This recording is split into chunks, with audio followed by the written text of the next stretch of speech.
and lag. So I'm going to wait just a few minutes before I pass this over to Claire so that we know that people out in Facebook land have joined us.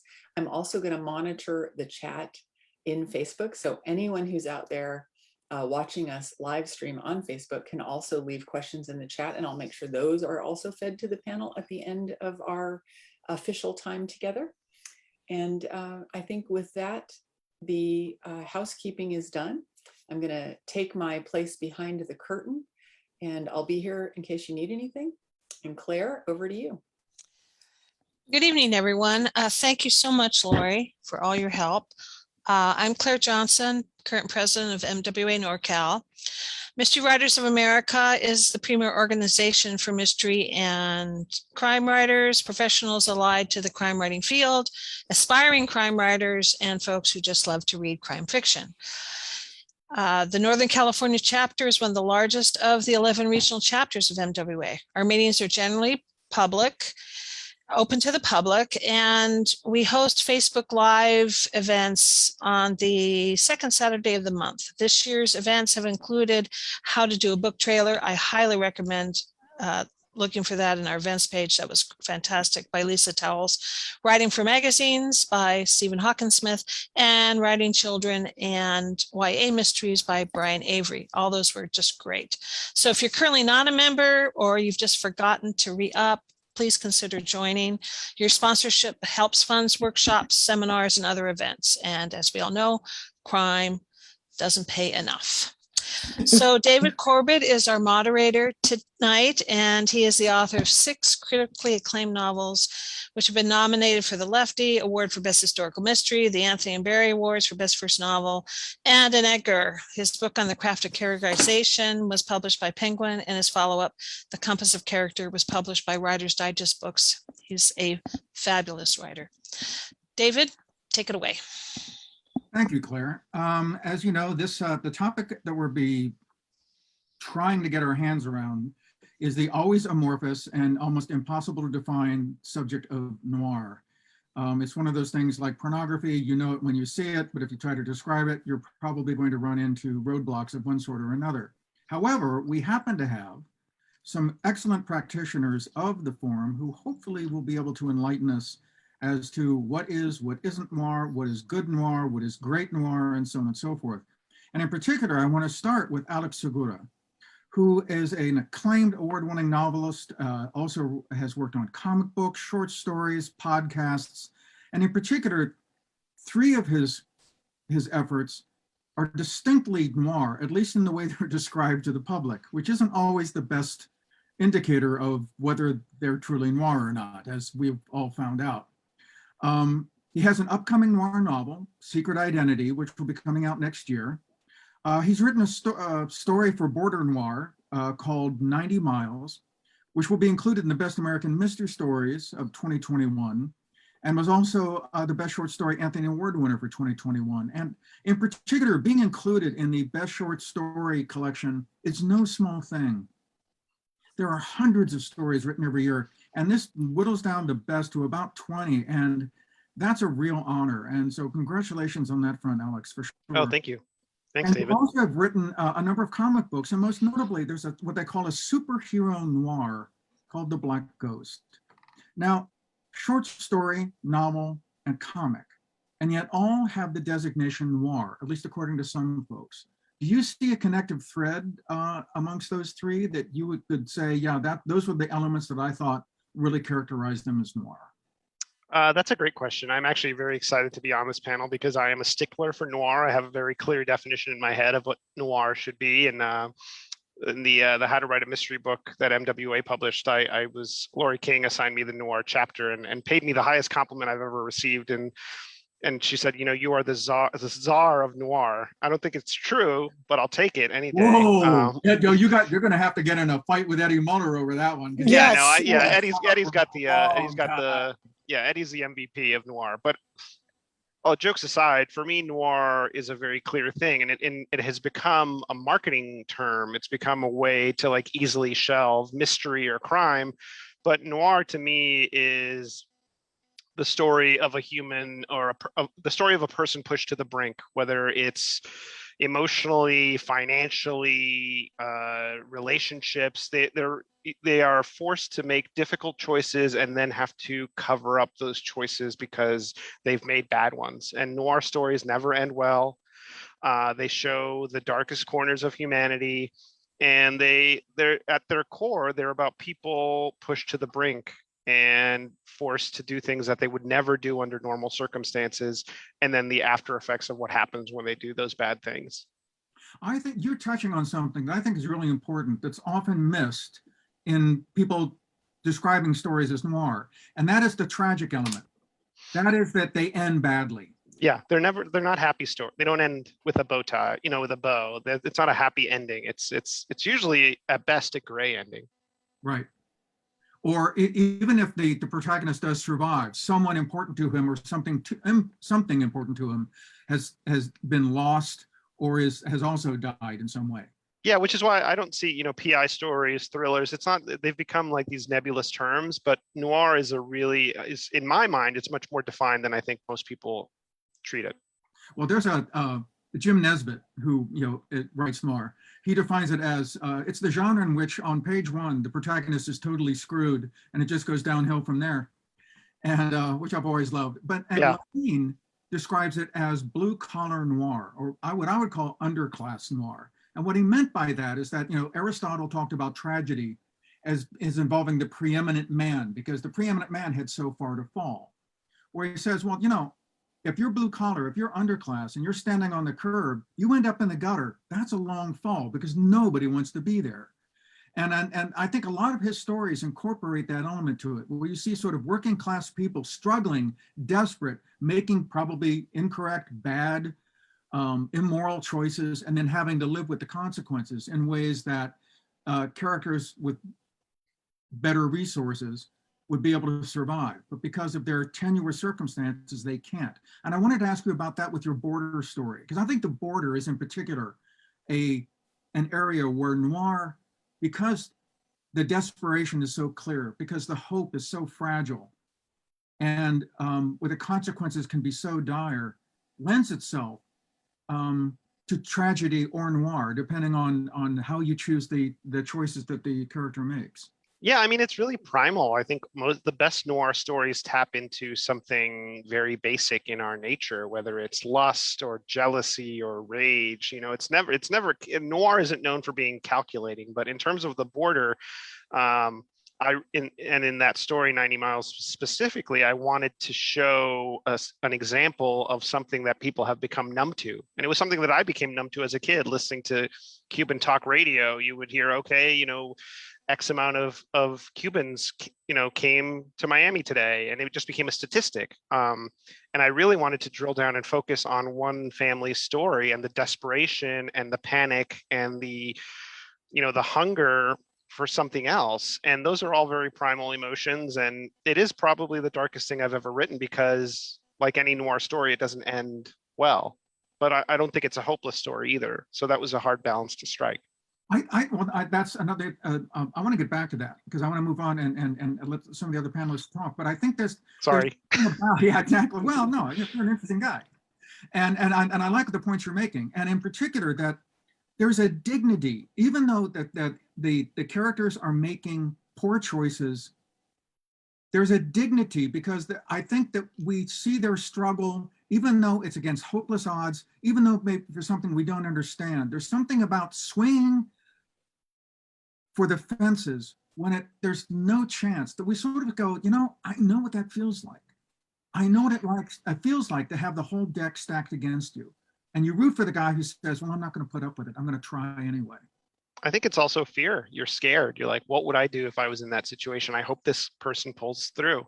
Yeah. Because, you don't want to find yourself in those same scenarios. I'm going to move on to Rachel for a little bit here. And Rachel does not have any of her books described as noir. No. Despite the fact that many have been nominated for numerous awards. She was New York Times bestselling author with The Good Sister with James Patterson. But I think your detective series was one of the most original that I've ever read. And I love the the Lou Norton books. Thank you. Precisely because they did what I think Richard Price did with his books, where he said, if you want to describe a place and a time, put a dead body and a motivated detective in it, and they will have to talk to everybody and go everywhere to figure out where that body came from. And you once said that you wanted people to see the Los Angeles south of the I-10. Yeah. And I think you did that brilliantly. Thank you so much, David. Well, that's okay. Compliments are cheap, as I always say. When it comes to noir, I think that they all fall down on so many elements that Alex has just described. Why don't you flesh that out a little bit? Yes, for those who haven't read the story, it's my kind of homage in some way to Agatha Christie's And Then There Were None, but it's coming from, it's a first person narration of a Black woman in the main role. And yeah, as Alex was talking, I was thinking about They All Fall Down, and I was nodding because Miriam Macy, who is the lead, is a mom who is on the island for, you know, some kind of bad behavior, although it can be argued that, you know, parents have the right to defend their kids, and sometimes we can be stupid when it comes to that. But that's my dog. She's old and she's sleeping. She just had dinner, so you know what happens after that.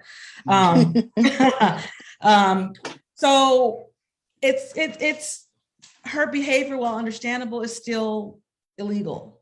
And in some ways, she can't understand why she's being penalized, and she's had everything kind of taken from her. Her marriage is over. Her husband is now with the dance teacher. Her daughter every woman's greatest fear. Yeah, exactly. The freaking dance teacher. My God. Her daughter's who she went to the mat for is mad at her. Her career is like everything is stacked against her, and she gets to go on this island to try and win it back, you know, on one throw. And if you know the story of And Then There Were None, you know what the ending is, and that's the ending. There is no happy ending for Miriam Macy, nor the 6 other people who are on that island, but for Miriam especially, because, you know, you get her, you understand her, you want her to survive, but we all know that, you know, the wages of sin are death.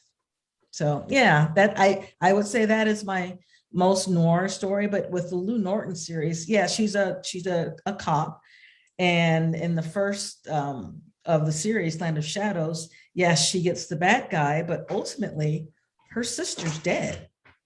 You can, you know, say, yeah, I solved the case, but the ultimate ending is one of tragedy. Even though, you know, she held in her heart of hearts that, you know, her sister was still alive, she's not. And for families who've experienced that kind of tragedy and grief, there is no happy ending, you know? So that's interesting, because I thought about that book today when I was because as Alex brought up, you know, the problem is that noir gets thrown into the detective. It very often hard-boiled detective gets mislabeled as noir just because it's gritty or urban, but that book with that tragic element at the end, when Alex and I were talking, that if the protagonist doesn't die, it let someone close to them dies. Yeah. Or that a hope that has dies. held on to dies. Yeah. And that's her marriage is threatened.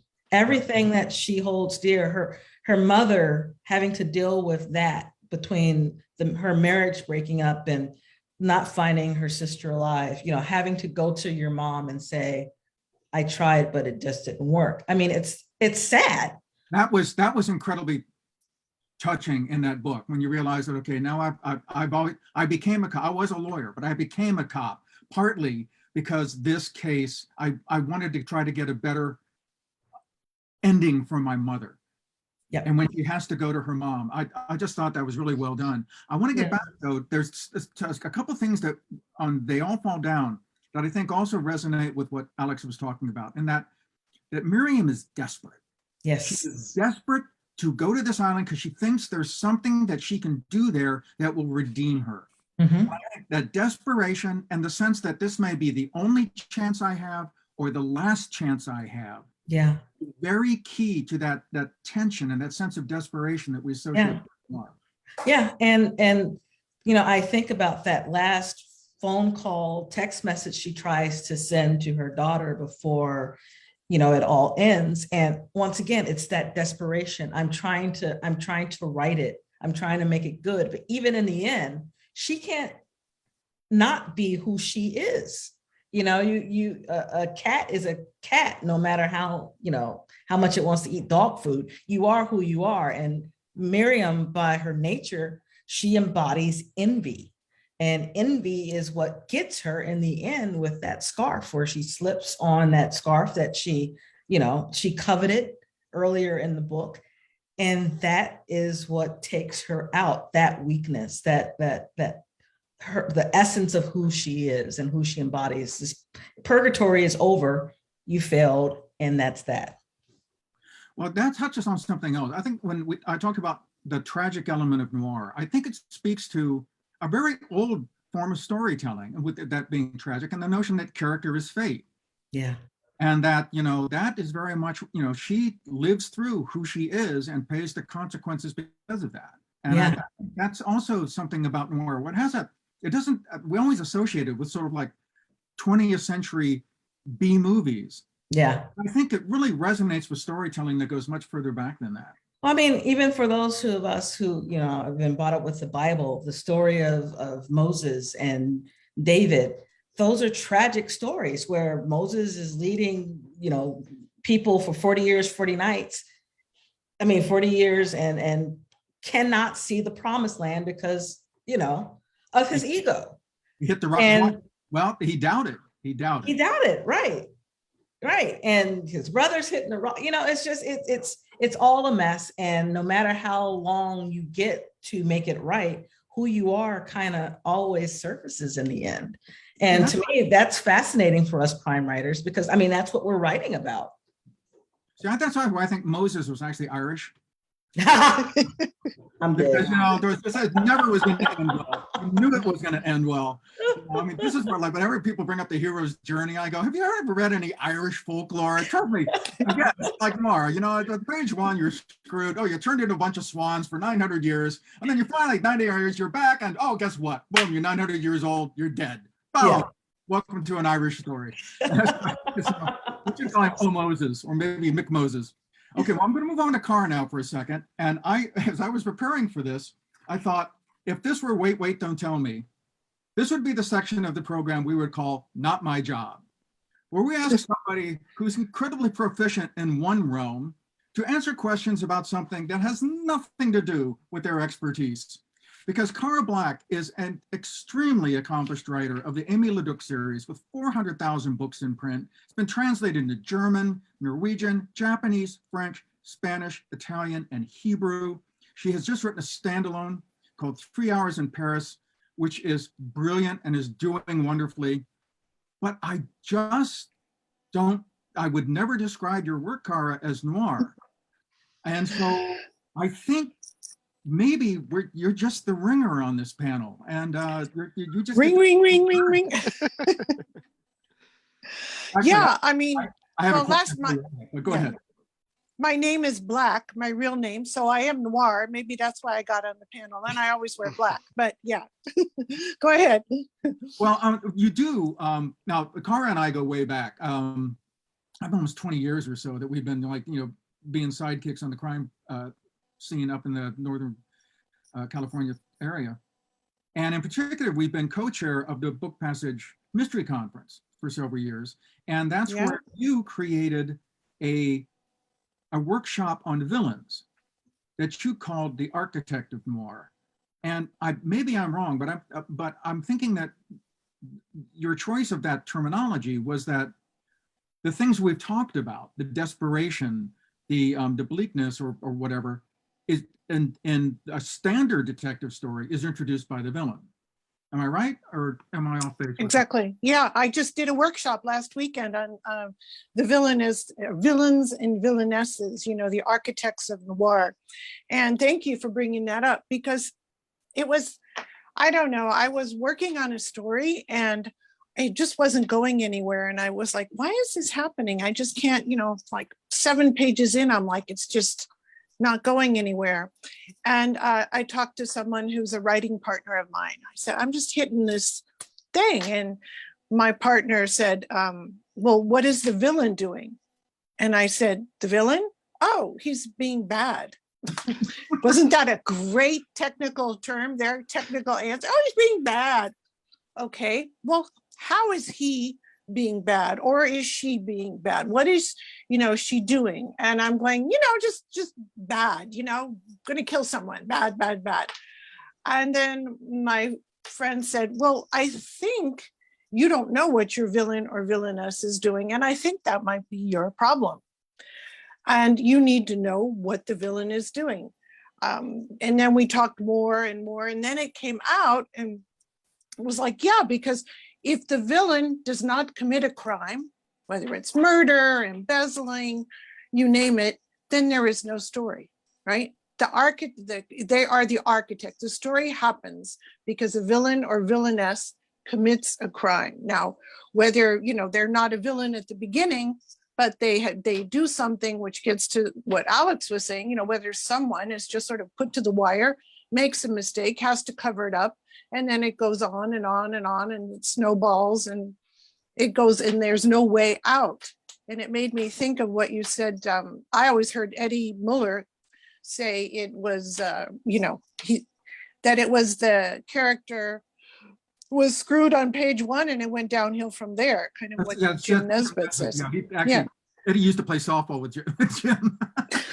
I heard Eddie say it first, but okay, whatever. But that's it, And then somebody said, no way out. France. And they said, do you know the great noir writer Jim Nesbitt? And then he said, well, I know a guy named Jim Nesbitt. I used to play softball with him. Oh, he's a fabulous writer. You have to. And so Eddie and Jim got back together again because through a French connection, as it were. You're about, what is the bad guy up to?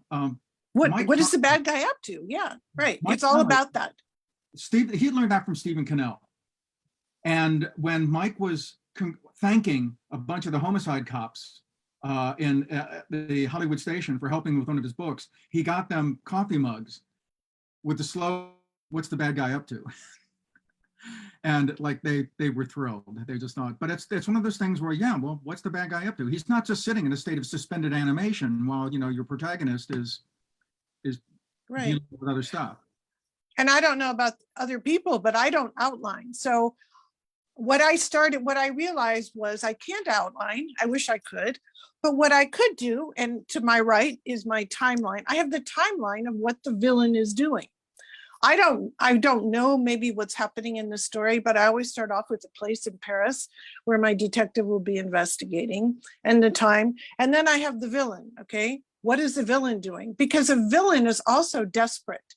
Someone who steps over the line, crosses the ultimate boundary, right? Takes a life. Let's say it's a murder. They're going to do anything they can to, put people off the track.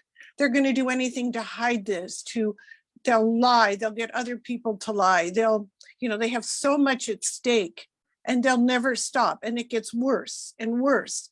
And, I just think that's what happens. The villain is usually smarter than our protagonist, but of course something happens and it doesn't work out. In my thriller, 3 Hours to Paris, historical thriller, I had the ultimate villains. I had Nazis, okay? I had Nazis, all right? You'd think that would be a slam dunk. No, because I didn't want to have the Sieg Heil. I wanted to have 3-dimensional Nazis that we could sort of understand. We could see them as people, not condone what they did.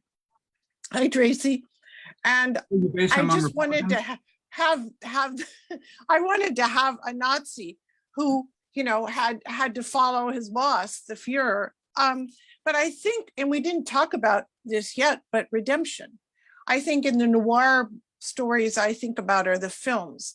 The redemption isn't there. There is the moral compass has been, they've gone the wrong direction. They've committed the crime, or they get deeper and deeper. Their moral code is totally compromised. But redemption doesn't really happen to me in a noir story, and maybe everyone is smarter than I am. So in my story, though, when I have the Nazi who we can understand, there was a form of redemption for him, because he did end up doing something to help my protagonist in a small way, which he didn't have to do.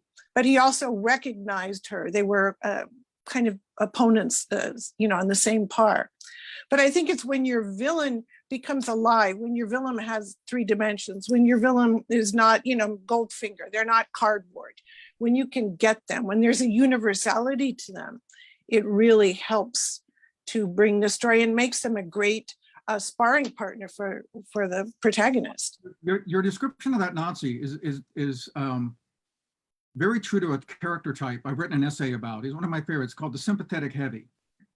And that usually it's a secondary character, it's a lieutenant of the ultimate bad guy, who sees something in the protagonist that awakens his conscience or awakens his moral sense. And he betrays the bad guy for the sake of the protagonist. Now, very often, as you can imagine, sympathetic heavies don't last very long into the 3rd act. They're usually gone by then because they've betrayed the ultimate bad guy. And the story is really about the good guy and the bad guy ultimately having the confrontation at the end. But they provide that crucial bit of information that the protagonist needed, or some sort of support that the protagonist needed. And they're really useful dramatically for the betrayal and then the turn in the story. And Right. you see them a lot frankly in hard-boiled and in noir stories where there's Right. And Philip Kerr, I was just going to say, Philip Kerr's Bernie Gunther series was inspired me. And so my sympathetic Nazi in this story is Gunther. I gave him the name Gunther just as homage to Philip Kerr, Bernie Gunther. Those books are so good. Aren't they? And he left Yeah. us too soon, Philip Kerr. It's sad. But yeah, so showing, that was so fun to play with when you take this ultimate sort of evil. But in my story, Gunther, he was the best homicide detective in Munich, bar none. Okay. And he grew up during Weimar, not having food to eat. He now has a 2-year-old daughter. He's on the way home to bring her he has a Steiff teddy bear that he's bringing. His wife is making Bund cake. And then the Führer calls. He has to go to Paris with the Führer. And with a boss like that, you don't say no.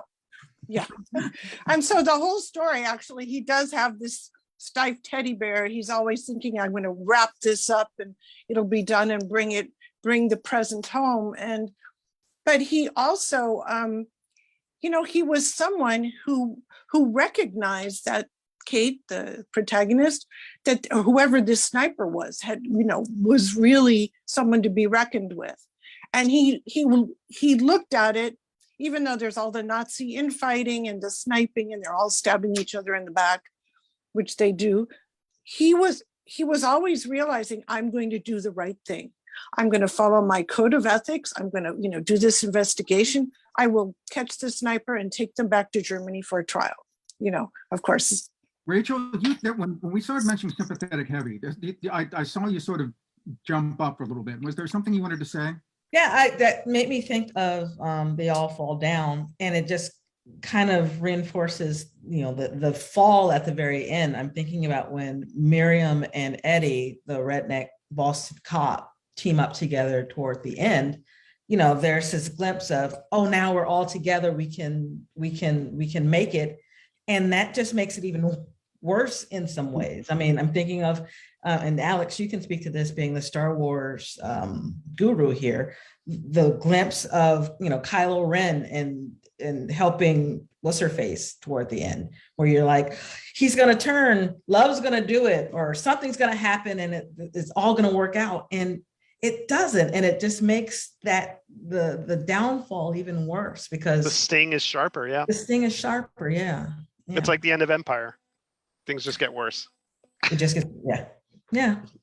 Well, I had first heard the term when I was studying acting, and we were talking about Wait Until Dark, the play, and the film, where it's a blind woman, Susie, played by Audrey Hepburn in the film, and Richard Crenna is one of the bad guys. And Alan Arkin is the supreme bad guy, and he's got two underlings trying to manipulate Susie into giving up this.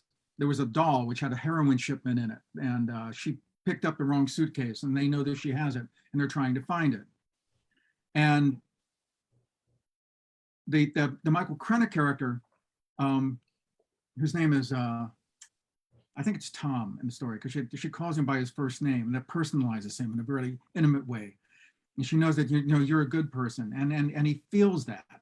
And it's clear that, okay, well, wow, she's turned him around. It's really going to work out great. And yeah, and it makes the crash at the end even more profound. Yeah. I mean, and I hate to call characters interesting devices, but a sympathetic heavy in a story really does add that poignancy.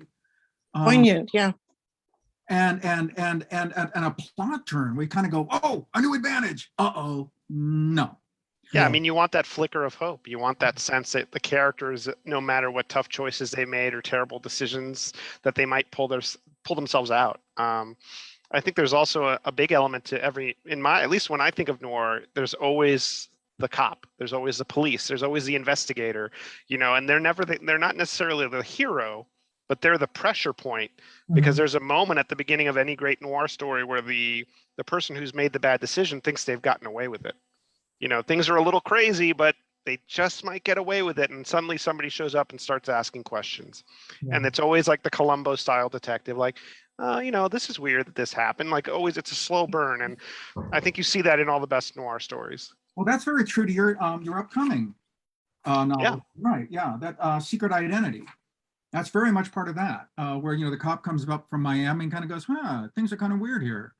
Yeah, I mean, Secret Identity it's set in the 70s, 1975, New York, in the comic book industry. And we meet Carmen, who is from Miami, and she moves up to New York to work in comics, which is her dream, to write superhero comics. But she doesn't get any opportunities. Her boss basically says, I've got a line around the corner of people that I can hire to do this job, and you're my secretary, and I'm just not interested in going down that road. So she has to do it anonymously. She ghostwrites this character with a colleague, and it becomes a huge hit, but then her colleague is murdered.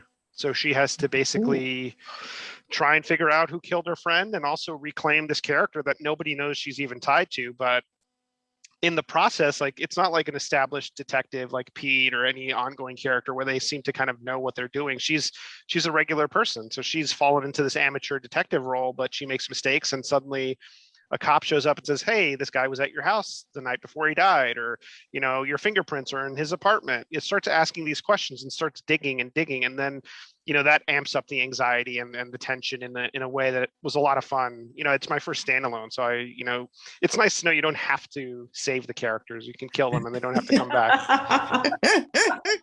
But of course, now I'm working on the sequel. So you can't not resist it. I know. Yeah. There's two more points I want to bring up. One, I remember Esther, Roseanne, and I once were going around about what noir is. And we found out that the reason we weren't agreeing is that we weren't describing noir in terms of, well, it has this, like what's called Aristotelian categories, where you have a set and a series of rules. It's in or it's out. Like noir, always has a morally compromised protagonist who has an opportunity that may be the last or best chance they have to redeem themselves, or to reverse their poor fortunes. And yet the forces against them are overwhelming, and has little chance of success, which enhances their desperation, forces them into moral bad choices. And all of those things are part of noir. And what we found out is that we had completely different criteria. And what we are instead doing is defining by prototype. And that is her favorite noir. What she considered the iconic noir story was Out of the Past, the Robert Mitchum story, where he's a PI and the past comes, sort of out of the past to bring him back. He's sort of escaped his past for a while. He's living peacefully out in the country, and two thugs show up saying, yeah, you can't hide forever. And he has to deal with the sins of the past. So that was SJ's idea of what a noir story is. Mine was Night in the City, where you've got, the Richard Widmark character, who's just sort of shady and wants to be a big player, but he really hasn't got the brains and he hasn't got the discipline, but he falls into this ridiculous scheme that should have no chance of success. But people who are out to get him realize that they can use him to get what they want, to puff him up for a little while until they let him crash and burn. And to me, it was that, the little guy, morally compromised, grabbing the brass ring, only to realize that there's an abyss underneath his feet and there's no way out. And I'm just wondering, do you have a prototypical noir story that you kind of think of as, yeah, when I think of noir, that's what I think of? Rachel, I'm seeing For me, it's a mixture of what you just described. I think the stories that I'm attracted to and that I think of as noir have all of those elements, as long as there's someone who's kind of starting from the bottom, who thinks that they can kind of overcome some obstacle that is actually, they are the obstacle, and they lose after thinking that, I'm getting close, I'm one last throw, and they lose. That to me is a noir story. I think, it's a mixture of all that. And I know that's what I'm constantly aiming for, even in Toxic Things, where the heroine seems to have it all, but she doesn't. And she doesn't even realize that her own story is a tragedy. There has to be a reckoning, and there has to be disappointment, and there has to be, yes, some closure, but you're not whole. Whoever you are as the character, you are not whole, and you're going to come out of this limping. Alex, do you have do you sit and just go, yeah, you know what, when I think of noir, this is what I think of? I like that answer, by the way. I think that there probably may not be one, but what do you think, Alex? Yeah, I mean, I think of authors. I don't, I'm terrible at lists and saying these are my top 5, what have yous. But when I think of modern noir masters, Megan Abbott comes to mind. Like even something, when you say the shorthand for her new book, The Turnout, it's ballet noir, which sounds kind of funny, but you read that book and it's messy and it's dark and it's effed up in the best way. Like it's noir as hell. Like it's just like, it has all the elements of a great noir story. It has people pushed to the brink with a murky past. Something happens, a cop appears, everything starts to unravel as it builds towards this big event. And the end game is not, I'm not spoiling anything, it's a noir story. The end game is not a happy one. But in terms of the classics like Jim Thompson, I go back to him a lot. He wrote these really short, pulpy stories about bad people making bad decisions that make their lives worse, and at a time when it felt like the grittier side to the more ethereal and kind of elegant stuff that Raymond Chandler was doing with Marlowe, which it's always about, Marlowe is the tainted knight and you want to cheer for him and he doesn't really change, so you're just kind of there for the ride, you're there for the wordplay and the fun. Whereas with the Jim Thompson books, no one really gets out of there unscathed, which is part of the fun. The first one to ever have a psychopathic hero, I think. Yeah, The Killer Inside Me is just, that book changed my whole brain. Like I read that and I was like, wow, you can do that. You can really you don't have to have a hero. This is just a bad guy doing bad things, and we didn't know he was bad because he was telling the story, which is crazy. So Pop 1280 also, I thought, really made that.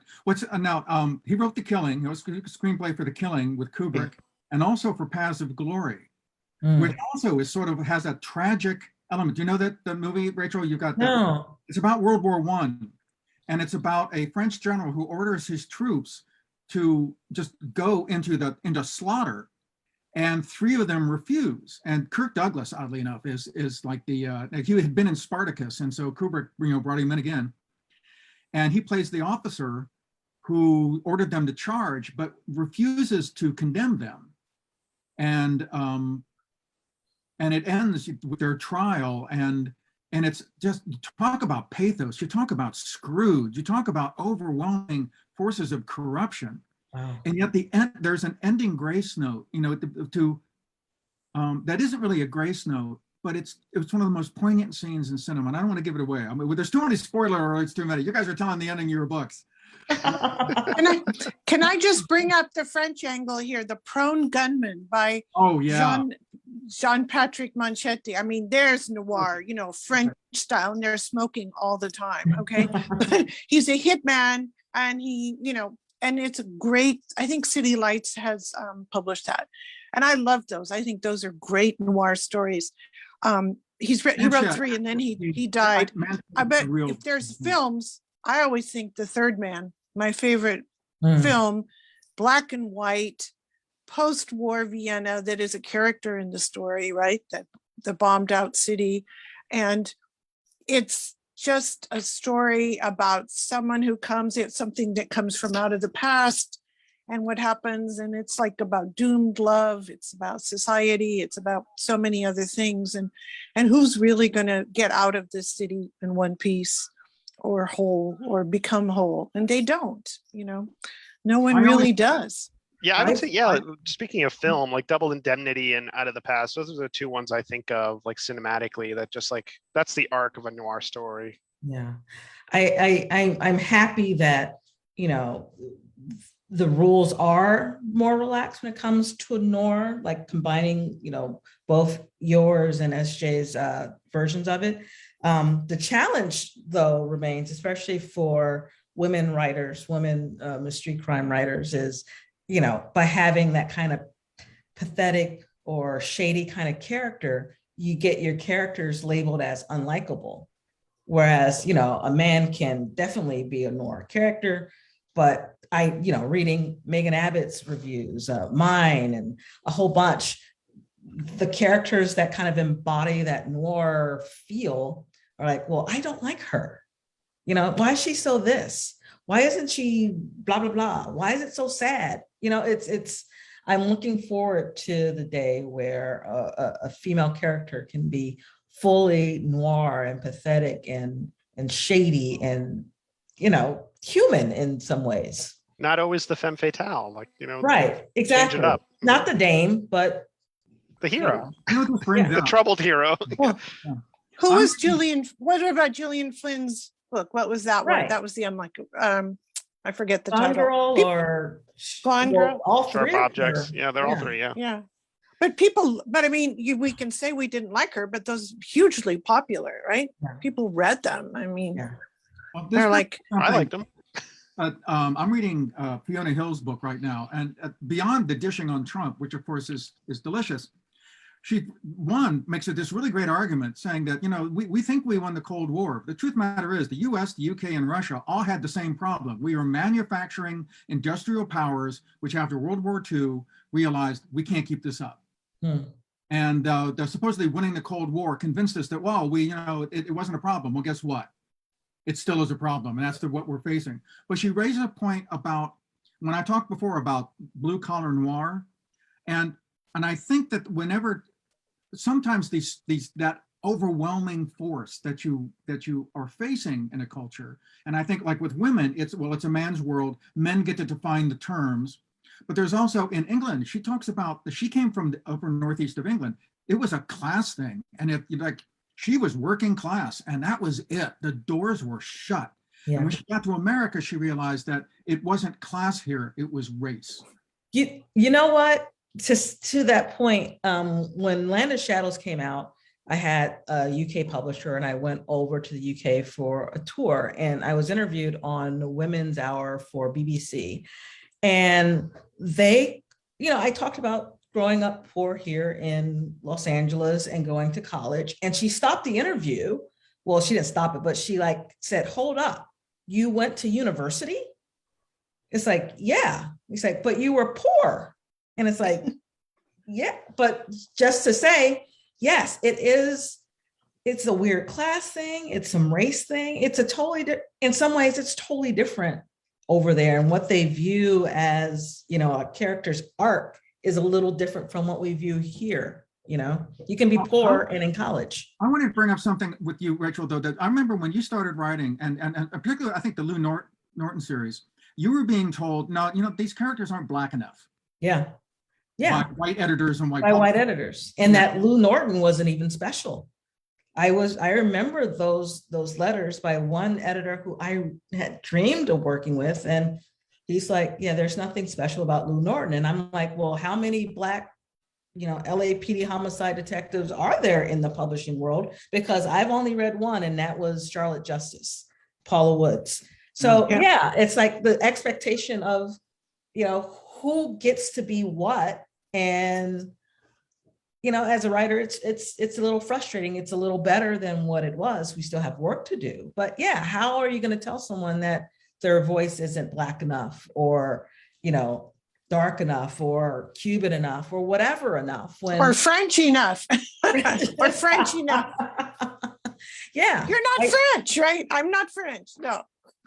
No. Yeah. So Well, we talked about prototype, and this leads into my last question, and then we'll open it up to questions from everybody out there. I'm a firm believer in Saul Bellows' dictum, which is writers are readers inspired to emulation. I love that. And it's like, I know that whenever I'm like hitting a dry spell in my writing, very often it's because I'm not reading enough. I'm not reading writers who are inspiring me. And I'm wondering if there are, and specifically when you're thinking of noir, if there were writers that you read and you went, wow, I want to do that. yeah. Yeah. Richard Price, for me, you mentioned that his name earlier, but So I good. read all his stuff, and it was between the patter, the jazz of his words, and the anti-hero who's trying to do good, but you're a drug dealer, dude. How are you gonna be good? But and making, presenting this world of young Black people. I loved it. I didn't read The Whites, but everything else of his, yeah, he represents to me. Lush Life blew me away. Alex, what about you? I mean, they're so front of mind. I think about them all the time. I'll just rattle off the books. Queen Pin by Megan Abbott, Darkness Take My Hand by Dennis Lehane, A Firing Offense by George Pelecanos, The Big Nowhere by James Ellroy, and Baltimore Blues by Laura Lippman. And they're not all prototypical noir novels, but they all taught me different things about flawed characters and pushing your characters into really dark places and seeing what happens. I mean, what I love about the Pat and Angie books that Lehane wrote is that it's not your typical PI series where there's a hard reset between books. Like, there's momentum, and they change in each book, and each book really brutalizes them in terms of what they have to go through emotionally and physically. And so by the last book, you understand why he ended that series. You can't put those characters through anymore. And that's kind of when I wrote my own PI series. After book 5, I was like, this is it. I mean, I can't. Pete. Yeah, I mean, the guy is like, I gave him a kid. I sent him on his way. I was like, that'll give you enough work for the next couple of years. But you have to, these writers, and for me, Queen Pin, the way it inverts the script, flips the script in terms of the female, the woman being the noir protagonist instead of just the femme fatale, and actually taking the reins of the criminal empire was so smart. Just like, you could tell that Megan just understood noir so well and crafted it to suit, and she still does. Like, I mean, I don't mean to be like president of the Megan Abbott fan club. What's that? Book in 6 weeks. Don't tell me that. I said I wanted to emulate the pulp writers that I'd heard about, where they just lock themselves in a room and crank it out in 6 weeks. I know, because I was up for the Edgar for best paperback against Queen Pin. Oh, right. I suffered over my book. I bled over my book, and I thought, well, that was wasted effort. And Elroy, all his characters are just so messed up, and I think he really, at the time, I mean, the LA Quartet to me is the sweet spot for his catalog, but he really just pushes those characters to the brink, and they break, and then he keeps writing about them. Yeah. Well, Eddie Muller was with Elroy once at an event, and all these cops showed up, and they really loved Elroy, and Eddie goes, James, all these cops love you. They read your books. You want to have you make them out to be psychopaths and these murderous killers. And James looked at Eddie and just said, Eddie, cops don't read. I would also throw in the early Bosch books too. Those were really huge for me. Cara, what about you? I'd say George Simenon, to bring back an oldie, because sure, his Inspector Maigret novels, but Inspector Maigret will find the killer. But I mean, the people that he gets to confess, or the people he tracks down, are broken people, are people who, that he confronts them, and they do repent. So I don't know how noir that is. If they have some form of redemption, but they repent, which is so, I think, important in France. Right now, they're going through the Bataclan trials, where that was that 5 years ago, the terrible killings in the amphitheater, in the dance hall, and then at the Charlie Hebdo. These were right after Charlie Hebdo in the cafes, and they only have 2 suspects, but the trial is taking place, and they think it's going to go on for 8 or 9 months, and it's a chance for all the parents, the families, the relatives to get up there and to say their piece. And they built a special, courthouse inside the courthouse for them to do this. And it's a way to vent their spleen and, to hope that only the 2 suspects will eventually, ask forgiveness, repent. I don't think they will, but that's something I think is very important in the French books I've read. It's this thing about, they can't go further. They will never be forgiven until they repent. So I don't know if that's answering your question, but a lot of George Simenon wrote other novels too without Simenon in them, and those are very dark, very dark. Dirty Snow is incredible. I would call that definitely noir. And I wrote about it with my blog post on Writer Unboxed recently. There's a character in secret need of punishment. That he knows he's dirty, and he can't accept the goodness that is being offered to him. And he's basically saying, I want to walk to the gallows because it's all I deserve. There's this wonderful line at the end where the Nazis have arrested him on a crime that was very minor crime compared to the other ones he commits. And they want him to confess to being part of the resistance. He says, look, I'm not going to tell you anything, and I'm not part of the resistance. I'm a piece of shit. But, I'm just waiting for you to kill me. So, and I think it inspired Yo Nesbo's Blood in the Snow, which also has like a hitman protagonist. And again, has very noir elements. And the audiobook is read by Patti Smith. And I cannot recommend this more highly.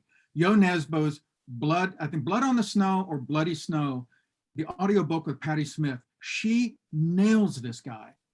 And his verbal tick is, but what do I know? And you should hear Patti Smith say that phrase. It's awesome. But also Simenon's other standalones like Monsieur Ir, which was made into a really wonderful film about a guy who's a voyeur and then ends up witnessing a crime. Mm-hmm. But he's in love with the killer's girlfriend and tries to use that. And as you can imagine, it doesn't end well. So I think Simenon is one of those. The books seem slight because they're short. They are just masterpieces. I agree. They're with you. incredible. Really Yeah, but he would also just write. Take about 4 weeks and write and be finished. I think But he'd be bonking Smoking his cigarette. maids as well, as the English say, when he got up to have a glass of water. Anyway, As one does. Yeah, as one does, right? Well, what do I know? I think it might be a good time to open up the questions from our audience. So what have we got in the chat room? So I have been monitoring both Facebook and the chat here, which I didn't need to do because Alex and Rachel both have mad Zooming skills. So they have been chatting away during the presentation. We multitask. So Peter. if anyone has questions out there, I think they are not posted in either the chat room here in Zoom or in Facebook. So I think you have just had them all under your spell of rapt attention for the last almost an hour.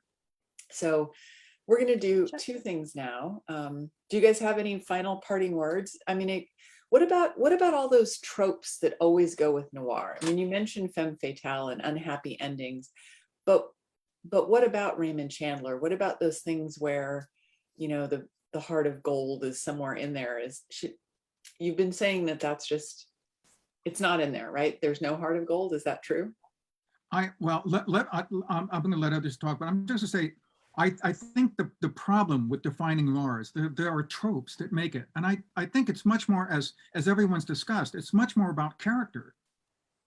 It's not about the effects. It's not about the atmospherics. It's not about, the little widgets on the outside. It's about a character in a desperate situation trying to achieve something that is almost doomed to fail.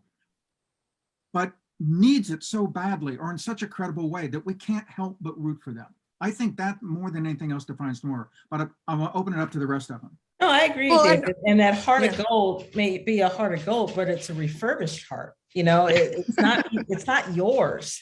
It's Well something played. you're trying on and you kind of ordered and it kind of fits, but not really because it's not custom, So you're going to eventually like take it out and throw it across the room because it hurts. It's not, again, it's not who you are, and that's the tragedy. You are who you are. It's like, I think about my father, who's a Noir character in some ways, who has tried to like stop smoking. I mean, it's a typical thing, but he's been smoking since he was 15. That is who he is. No matter how much he, says, I'm going to quit this time.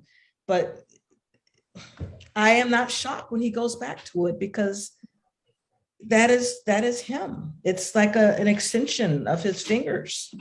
Well, you bring up this the Heart of Gold, and there's one of my favorite movies, and unfortunately it's never gotten the credit it deserves. It's called Bellman and True. It's a British bank job, and the British do great bank job movies. They're the best at them. And it's about a computer security guy who's been fired. He's a bit of an alcoholic. His wife has left him, and his wife has left him with her kid.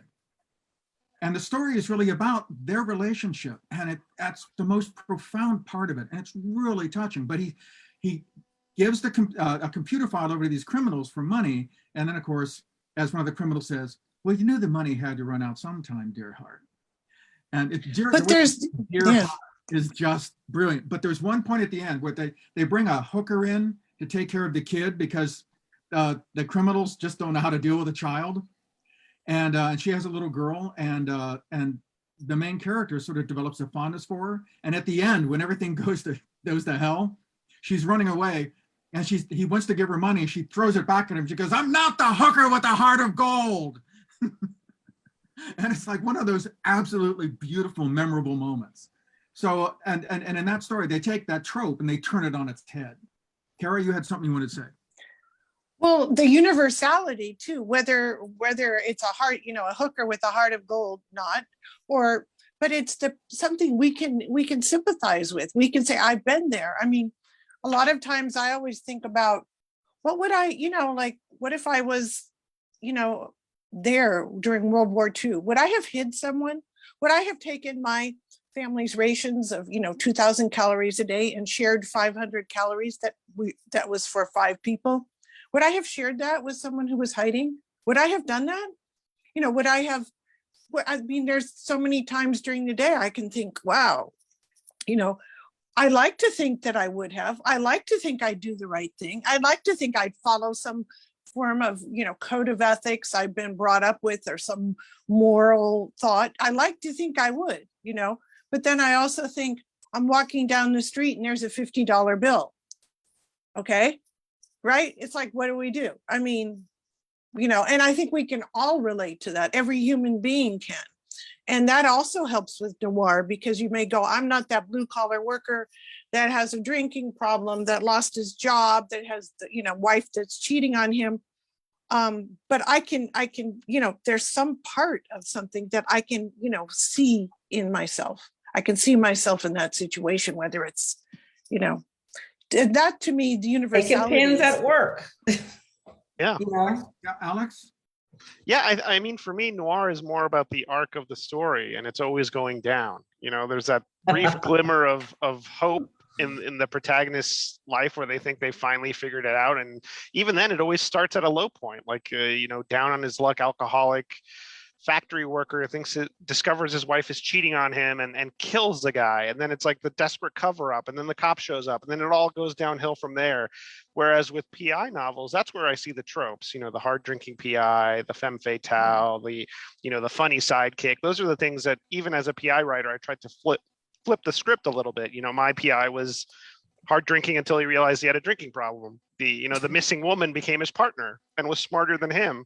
So those are the things you try to flip and invert and still honor what came before. But for me, Noir is a feeling, and it's so primal. It's about these base emotions that these characters are having, and these the desperation is what really gets me as a reader. You just feel like you're on the edge of your seat as well as the characters are, which is hard to manage, hard to execute. Yeah. Anything else? Questions? I'm looking out into the. Thanks. So I'm gonna do a couple of Question. things now. I'm gonna turn my camera on. I'm gonna ask Claire to do that too. Claire, if you want to come back on and say your after event MWA thanks.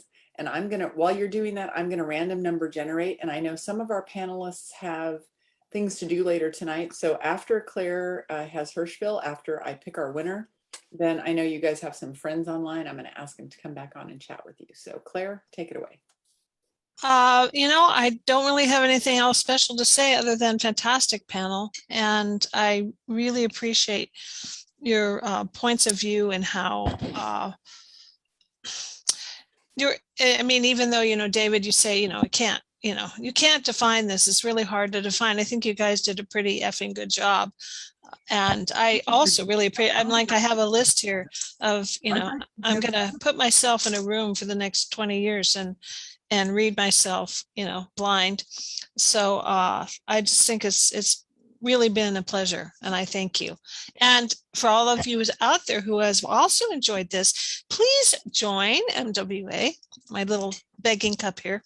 Please join MWA so that we can keep putting on events like this. Thank you guys. It was great. Thanks Thank for having you. us. I'm Thank gonna you. Yeah. stop. Thank you. Yay, I'm Great stopping the meeting you. recording.